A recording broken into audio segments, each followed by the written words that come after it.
السلام علیکم دوستوں، میں ہوں ڈاکٹر عامر نذیر۔ آج ہم مسئلہ فلسطین پر بات کرتے ہیں۔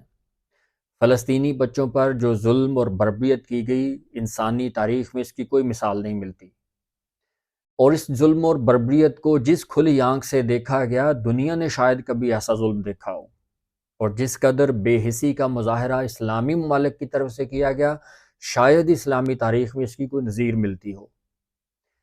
غزہ میں 50,000 سے زائد شہادتیں ہو چکی ہیں، لوگ بے گھر ہو چکے، ان کی مسجدیں، ان کی عبادت گاہیں، اسکول، ہاسپٹلز، دکانیں، ہر شے ملیہ میٹ کر دی گئی۔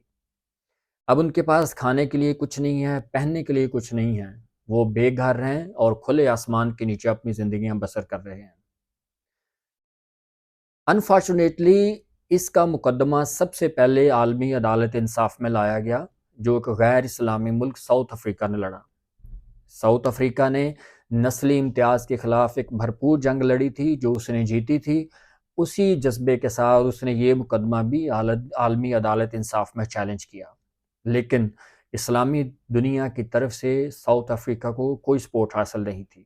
گو کہ اس مقدمے کے کوئی خاص نتائج حاصل نہیں ہوئے، لیکن انسانی تاریخ نے دیکھا کہ مسلمان حکمران صرف اور صرف بے حسی کا مظاہرہ کر رہے ہیں، ان کے کانوں پر ایک جوں بھی نہیں رینگی۔ اس سے بڑی ایک اور مثال میں آپ کو دیتا ہوں۔ چلی، بولیویا اور کمبوڈیا 3 غیر اسلامی ملک ہیں جنہوں نے غزہ میں ظلم کے خلاف اسرائیل کے ساتھ اپنے سفارتی تعلقات منقطع کر لیے، اپنے ڈپلومیٹک ٹائز بریک ڈاؤن کر دی، اور وہ اسلامی ملک جو اسرائیل کو ایز اے کنٹری یا ایز اے نیشن تسلیم کرتے ہیں، جس میں ترکی، متحدہ عرب امارات جیسے امیر ملک بھی شامل ہیں، وہ لوگ آج بھی اسرائیل کے ساتھ اپنی تجارت جاری رکھے ہوئے ہیں، ان کے آج بھی سیاسی تعلقات ہیں۔ سلطنت عثمانیہ کے وارث کہلانے والے آج بے حسی کا مظاہرہ کر رہے ہیں۔ وہ ممالک جنہوں نے اسرائیل کو ایز اے کنٹری تسلیم کیا، اور وہ ملک، اسلامی ملک، جنہوں نے ایز اے کنٹری اسرائیل کو تسلیم نہیں کیا، دونوں بے حسی کا مظاہرہ کرتے ہوئے اسرائیل کے خلاف ایک بھی لفظ بولنے کے لیے تیار نہیں۔ ابھی تک اسلامی ملکوں کی طرف سے کسی بھی عالمی فورم پر یہ مقدمہ نہیں لڑا گیا، نہ اس بات پر بحث کی گئی۔ اسلامی ملکوں کی تنظیم organization of Islamic conference OIC بالکل خاموش ہے۔ OIC کا صرف ایک اجلاس ہوا ہے جس میں مسلمان ملک مل کر کوئی ایک اعلامیہ جاری نہیں کر سکے، نہ اس پر کوئی فیصلہ کر سکے۔ یہ ظلم، یہ جبر کب تک جاری رہے گا؟ جب تک آخری فلسطینی بچہ بھی شہید ہو جائے گا؟ کیا مسلمان ملک اس وقت تک نہیں جاگیں گے جب تک آخری بچہ، آخری خاتون اور آخری فلسطینی بھی سمندر برد کر دیا جائے گا؟ کیا یہ ظلم ایسے ہی جاری رہے گا؟ کیا اس کا کوئی اینڈ بھی ہوگا؟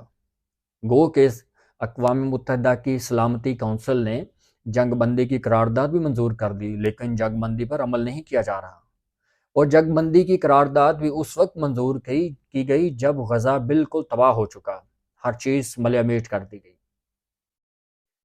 کیا اسلامی ملکوں کے عوام ہی آواز اٹھائیں گے، یا اسلامی ممالک کے حکمران بھی اس پر کوئی بات کریں گے؟ اس کا فیصلہ آنے والا وقت کرے گا، لیکن حالات و واقعات سے یہ اندازہ ہوتا ہے کہ یہ ظلم، یہ جبر، یہ جاری رہے گا، اس پر کوئی مسلمان ملک آواز نہیں اٹھائے گا۔ یہ مسئلہ صرف اور صرف مذہبی نہیں ہے، یہ 2 تہذیبوں کے درمیان جنگ بھی نہیں ہے، یہ مسئلہ معاشی بھی ہے۔ اس ریجن کے ساتھ پوری دنیا کی اکنامکس جڑی ہوئی ہے، اس لیے دنیا اس مسئلے سے پیچھے نہیں ہٹے گی۔ اسلامی ملک بے شک خاموش رہیں، بے شک مذمت نہ کریں، اپنی زبانیں خاموش رکھیں، لیکن دنیا خاموش نہیں رہے گی۔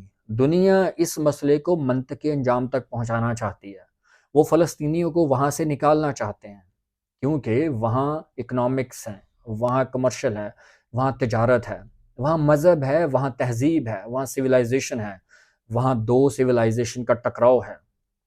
مسلمان ملکوں کو سوچنا پڑے گا، نہیں سوچیں گے تو فلسطین کے بچے ایک ایک کر کے شہید ہوتے جائیں گے اور ہم منہ دیکھتے رہ جائیں گے۔ آئیے ہم سب مل کر آواز اٹھائیں، ایک آواز بنیں، جو کچھ کر سکتا ہے وہ کرے، بولے، لکھے، پڑھے، دنیا کو بتائے، دنیا کو جگائے کہ مسلمان فلسطین کے بے یار و مددگار ہیں، ان پر ظلم کیا جا رہا ہے، تاکہ اسلامی ملکوں کے حکمران بھی جاگیں۔ آئیے ہم سب مل کر یہ کرتے ہیں۔ السلام علیکم۔